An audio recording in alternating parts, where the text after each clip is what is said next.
Alrighty, so today I am going to do a video that I think a lot of people have been wanting me to do, which is look at some of the stats in MLS, because I think for all stats nerds that's been watching my channel for a very long time, you've been dying for me to make a video that is like this. And in some way I don't have any excuses to make a stats video, because ever since the league decided to redesign their website, one of the key things that they focused was on the stats, and not just the individual stats in terms of talk about who's the top goal scorer and the top assist leader, but they also look at the team stats in terms of which team have scored the most goal and which team have allowed the most goal this season.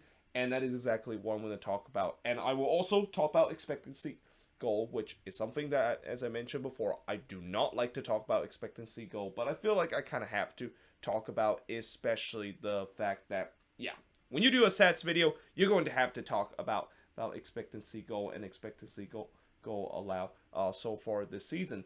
So let us begin by talking about individual stats first, and we start off with the Golden Boot race. Who's the top goal scorer so far? And the top goal scorer so far is between two players that is tied with 9 goals. That is Jeremy Ebobisse and Jesus Ferreira. Now, it's been a while since we have an American player to win the Golden Boot in MLS. In fact, when you look at the past couple of Golden Boot winners, Tati Castellanos was an Argentine, Joseph Martinez was a Venezuelan, and Carlos Vela was a Mexican. It's been a while since we have seen a Golden Boot winner that is a domestic American, and something tells me this could be maybe the year that it could happen. I mean, when you look at the top 5, 3 of the top 5 is American, with Jeremy Ebobisse, Jesus Ferreira, and Paul Arriola currently in 4th place. So maybe there could be a chance that we will see a domestic American win the Golden Boot.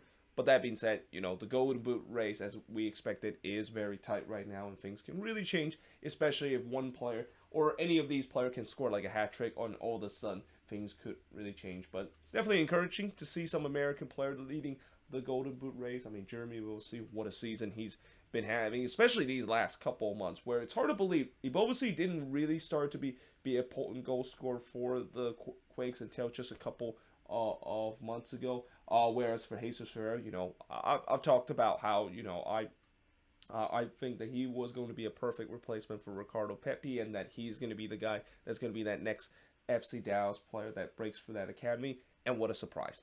Or what shouldn't be? It shouldn't be a big surprise that of course is the case. And then you got Sebastian Jerusalem with 8 goals, an MVP candidate for Austin FC. But then you got Paul Arriola with 7 goals and Adam Buxaw with 7 goals. But most likely Adam Buxaw won't be in that top 5 very long, because he's now unofficially joined with RC Lens and left the New England Revolution, which I'll talk a little bit more about it in tomorrow's video in the news of the week. But now let's take a look in terms of the top assist leader for MLS. We got Christian Espinoza, Diego Fagundes, Carlos Hill, and Santi Rodriguez all tied with 7 assists. And by the way, it's kind of interesting the fact that you have 2 Quakes player that leads the league in terms of top goal scorer and top assist leader, and yet the Quakes are near the bottom of the standings. And I'll talk about, especially when we talk about the goals allowed, is kind of maybe the main culprit of why the Quakes is not a playoff contender. I mean, usually when you have a player that is a top goal scorer and top assist leader, or you have 2 players that leads that chart, your team should basically be a decent team. But this is also the reason why soccer or football is a team sports, and that as good as you might have a player that might be a top performer in the league, it doesn't always mean that your team will reflect that and will be a contender in MLS. Now, that being said, some of these players are playing on contender team. I mean, Diego Fagundes playing in an Austin team that is definitely been a big surprise package, and look like they are contending despite all the noise saying that they're not. Carlos Hill, he is started to climb that chart, and that he's basically the favorite of winning the top assist leader award. Santi Rodriguez playing with NYCFC, we know that they are right now the best team in the league as we speak with. And even with Lucho Acosta with 6 assists, playing an FC Cincinnati team that, just like Austin FC, a big surprise package in the Eastern Conference right now. Now, speaking of Lucho Acosta, he leads the league with 44 key passes this season, followed by Carlos Hill, who also had 44 key passes. Then you have Brooks Lennon with 39, Emmanuel Reynoso with 35, and Jordan Shaqiri with 34. Now, what's interesting about the key passes stats is that, with some of these players that leads the league or are in the top 5 of the key passes, it also doesn't mean that they play in a decent team, and that there's times where we see these players that make some key passes. The reason why they don't really end up on the assist chart is because their players or their teammate just kind of squander their chances, and I think that is probably a big example when you look at these three guys, that is Brooks Lennon, Emmanuel Reynoso, and Xherdan Shaqiri. Like, theoretically, these three players should be in the top 5 assist lists, but the reason why they're not is because their team and their teammate aren't able to convert on those key passes, and hence that's why they are not in the top assist leader. And that also kind of is the reason why all three of these players are probably very frustrated. The fact that, yeah, they're consistently leading the league in terms of key passes, and yet the reason why they're not on the top assist leader is because they're literally in some cases they're literally like the only guy that can provide a spark on the attack. I mean, I think if there is a greater example of that, it has to be Emmanuel Reynoso. How many times I've talked about this season where, while Reynoso got off to a bad start, now that he's started to get better, how many times I've talked about how he's the only provider for this Minnesota United attack. And it's so frustrated that of course, is the case, because I see the quality that Reynoso produced and create those great attacking opportunity, and it's been squandered because of the fact that none of the attack from Minnesota United can finish worth a damn. And the same goes with Xherdan Shaqiri. I mean, Shaqiri, I know his stats doesn't seem very good, but that's also contributed due to the fact that the fire attack has been just as toothless as we've seen with the Minnesota United attack. So yeah, I mean, it's not surprised that when you look at these two players, they lead the league in terms of, well, they're among the top leaders in terms of the key passes, but they're not in the top assist leader because they don't have the support as we see with the top two with Lucho Costa and Carlos Hill. Now, in terms of clean sheet, unsurprisingly, Sean Johnson leads the list with 8. I mean, NYCFC is basically untouchable right now in defense. Like, they have gone 400 plus minutes since they last conceded a goal, and when you don't concede a goal, those clean sheet is going to add up. But besides him, we got Andre Blake and Pedro Gallese and William Yarbrough with 6 clean sheet. I mean, 3 goalkeepers that are decent, except for William Yarbrough, who I think he is a very underrated goalkeeper, a goalkeeper that I don't think he's get enough credit than, let's say, Sean Johnson, Andre Blake, or even Pedro Gallese would get in the league. Now, in terms of tackles win, this is where it gets a little bit interesting and kind of gets weird. Pedro Santos leads the league in terms of tackles win. Now, I think he's been playing more as a wingback this year for Columbus, which hence that's why maybe he's been winning more tackles, because it seems like when we see the league nowadays with the way that, and especially when you look at these 5 players that's tackle one, Pedro Santos, Jean Matinho with 31, Haria with 31, Claudio Bravo with 29, and Pablo Ruiz with 28. What is one thing they all have in common? Oh yeah, that's right. They're all fullbacks, and the reason why I think maybe there's a lot of tackle one is because a lot of teams like to play on the flank. Your fullbacks is there to trying to either stop those crosses that is coming in, or maybe just provide a central piece on your defensive area. So again, I think that's no surprise why so far pretty much all the top 5 in terms of the tackle win this season, and the leaders in that comes in the fullback position.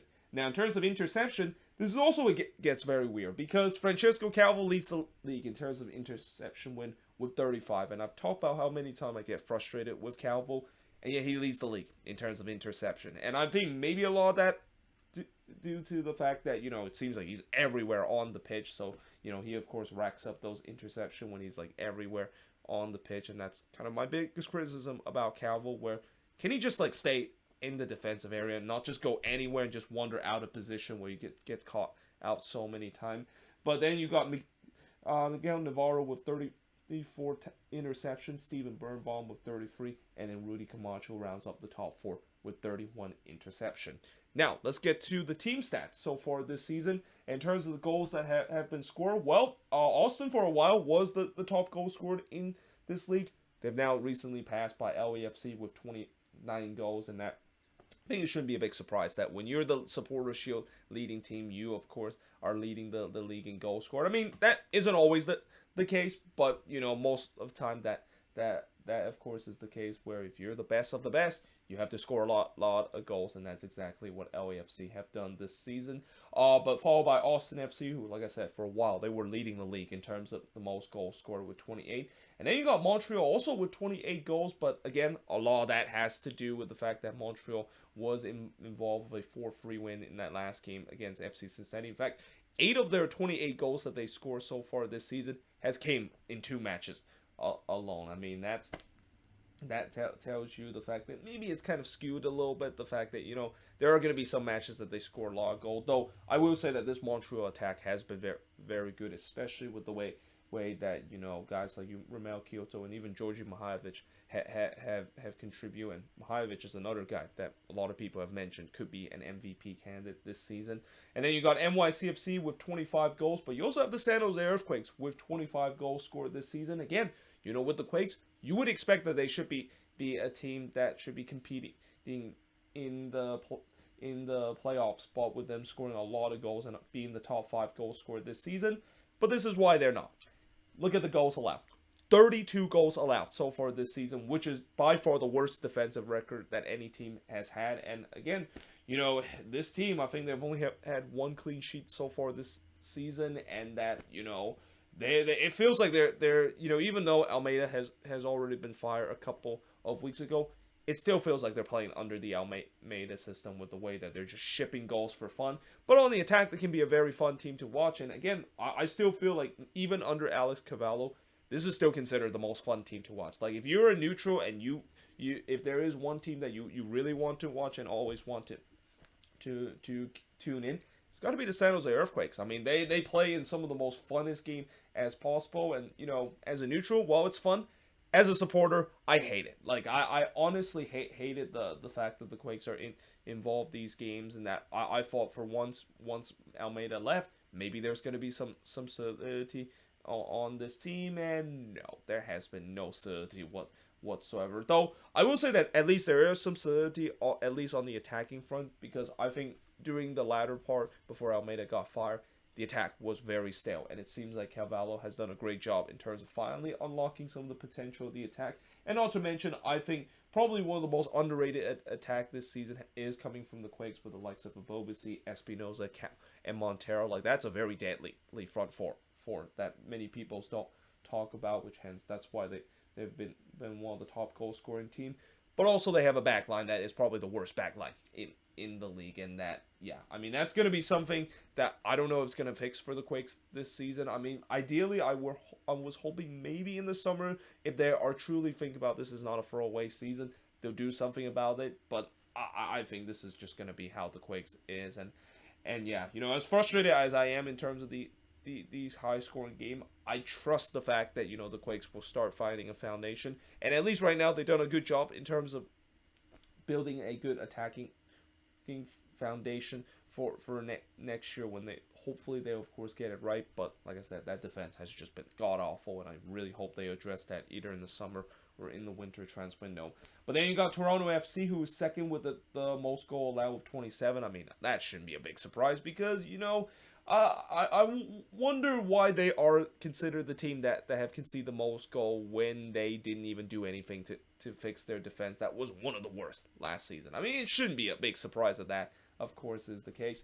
But then you also got Montreal with 26 goals allowed. Again, with Montreal, you kind of maybe might put a little bit of an asterisk with the way that, in 2 games when they play against FC Cincinnati, they ship 6 goals in those games too. So yeah, when you give up like almost a quarter of those goals in just 2 games itself, maybe that's why the number kind of inflated a little bit. But you also got Sporting KC with 26 goals. I mean, Sporting KC, there's a reason why they're rock bottom. Like, not only they can't score, they also can't defend right now. And it was the same with FC Cincinnati, at least in the first 3 seasons. But despite the fact that Cincinnati still shipped goals, like what we've seen before in their first 3 years, at least their attack has gone going. And I would also dare to say that their defense is actually a little bit better compared to last season. Even when you look at the amount of goals that they shipped off, it's still a lot. But again, just like Montreal, you maybe put in a little asterisk with the way that there are some games where I would say their defense is kind of inconsistent, where there's some games where it's very locked down, and then there's some that they're just god awful. And also, not to mention, when you look at Cincinnati, they're most of the goals that they conceded was near the beginning of the season. Like they gave up 5 against Austin FC, and then as I mentioned, they gave up like 4 against Montreal. So 13 of their 25 goals that they conceded came in three games alone. The other 10 games they've only conceded 12 goals, and that's kind of respectable to me. And especially ever since they had Roman Salentano as their goalkeeper, they've done much better in the defensive end compared to what we see in the beginning of the season. I mean, not to say that Alicante was bad, besides that one bad game that he had against Austin FC, but again, I think this defense has been much better, even though I know they're still the top five team in terms of the most goals allowed. It comes because of the fact that there was 3 games where they were just shipping goals for fun. Now let's get to the stats that I mentioned I've dreaded to talk about, which is the expectancy goal. Again, I don't like talk about expectancy goal because I just feel like that's just a number. Like at the end of the day, yes, you might win the expectancy goal battle, but it doesn't matter because what really matters is what's the number on the scoreboard, and that is if you score more goals than your opposition, you of course will get 3 points. And as much as that sounds kind of stupid and kind of cliche, that's kind of it is the case. But I feel like with XG, it's almost like an analytic tool that a lot of team has been used to just pretend the fact that maybe we've been very unlucky, and maybe kind of use that as an excuse to say that, well, yes, we're not doing very well this season, but look at our expectancy goal, or at least our expectancy goal allowed. It's actually not as bad as what people have said. Or it can also be used as a tool to kind of criticize, and maybe use to show that these teams are kind of pretenders because they're overperforming their XG or XGA allowed.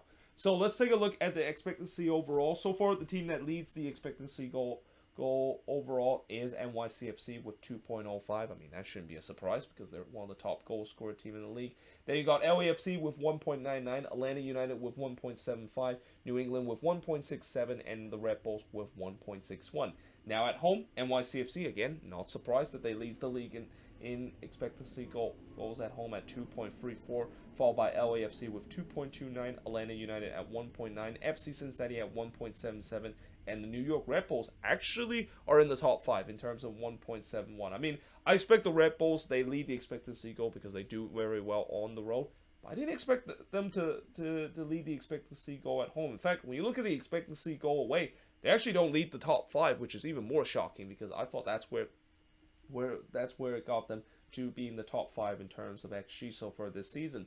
But instead, on the road, it's New England that leads it with 1.65, Atlanta United with 1.59, LAFC with 1.58, Chicago with 1.57, and NYCFC with 1.56.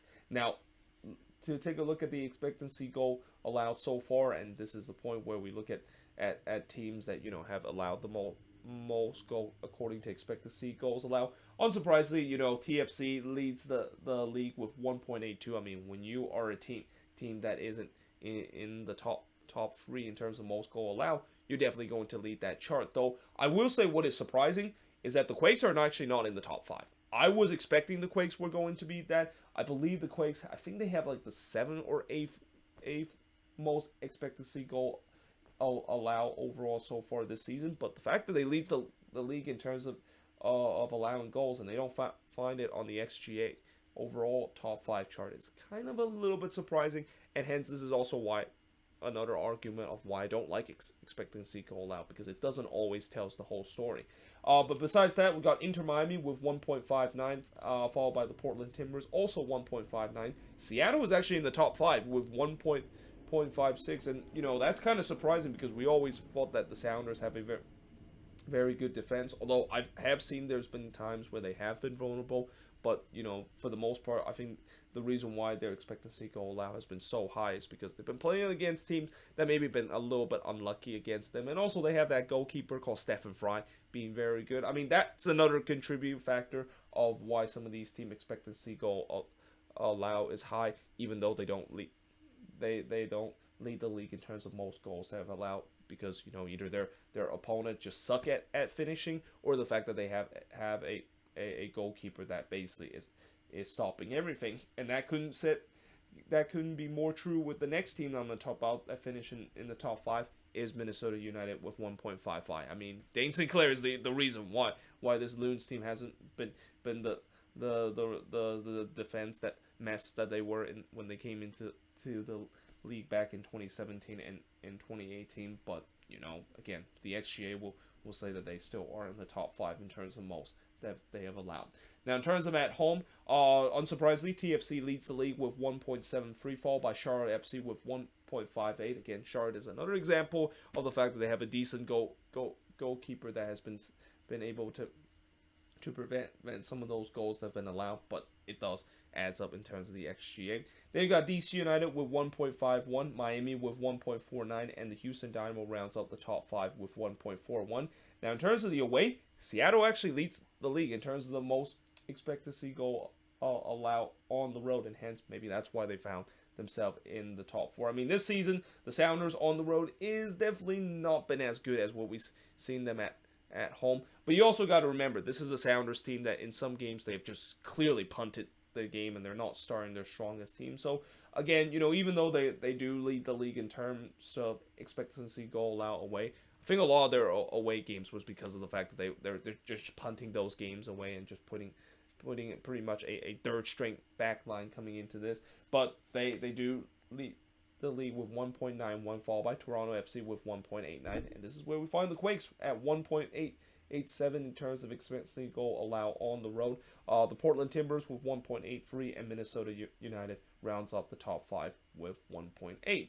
Now, let's take a look at the assist number so far this season. Which team has the most assists? Unsurprisingly, Austin FC leads that chart with 32 assists. But what's also interesting is that LAFC is nowhere to be found here in the top 5. And when you expect to be one of the top goal scored, I was expecting maybe you would also lead the assist chart too. But so far, Austin basically leads that with 32 assists. Now, keep in mind, these assist number, I know some of them is kind of higher than the amount that the goals have scored. So this only makes me think that, yeah, MLS is basically counting secondary assists in terms of the top assist leader, because if they don't count the secondary assists and kind of like those hockey kind of style of assists where it counts like 2 assists if there's like a goal that has been contributed by 2 different players, like the primary and then the secondary assist, there's no way in the world Austin should have 32 assists. Like they shouldn't have more assists than they have in terms of goals scored if MLS doesn't count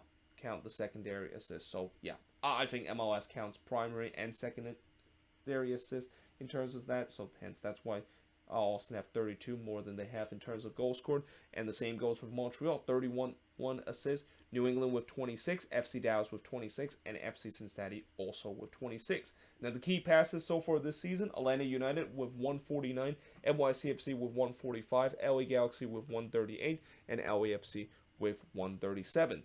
Go inside the 18, so these are goals that basically score inside the 18-yard box. Montreal, of course, leads that list with 27 goals inside the 18, followed by Austin FC with 27, LAFC with 25, and NYCFC with 23. And if there's one thing when you look at the goals inside 18 and what's in common in terms of those 4 teams, they're the 4 team among the most goals scored so far for this season. Like if you're able to, there's a reason why when you look at a lot of these good scoring teams, why they've been able to do very well in terms of scoring those goals. It's because most of them have come in the 18, and it also shows that they have a very dynamic attack. Because in order to score goals inside the 18 and don't just always score golazo or goal of the week kind of candidate every single week, you need to of course break down in defense, and that it seems like these 4 teams have done a very good job doing so, which is why they're among the top team in terms of goals inside the 18.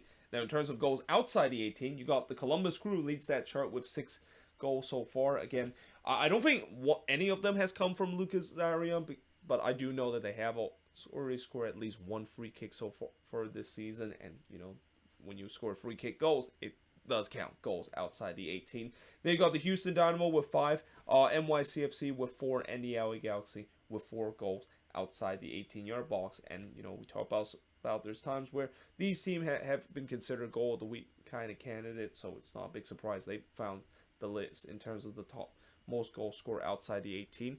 Now, in terms of yellow cards so far, LAFC, of course, leads that chart with 45 yellow cards. The Portland Timbers with 44. Houston Dynamo with 41. And the New York Red Bulls with 40. So, yeah, there you have it. That is pretty much just a quick kind of stats. Well, it's not really a quick because this video has been 25 minutes. But I kind of just explained some of the fun things about stats and stuff. And that, you know, let me know in the comments below whether or not if you want me to do kind of this video again. Because, again, I think the other reason why I don't do stats video is maybe it doesn't get a lot of view and people don't really care about the stats kind of part instead of what actually really matter, which is resort and how they've been playing. But let me know in the comments below, what do you think of this video, and should I maybe do another one in the future? But until then, hope you guys enjoyed this video. If you do, make sure you guys leave a like, smash the subscribe button, and yeah, I of course will see you guys next time.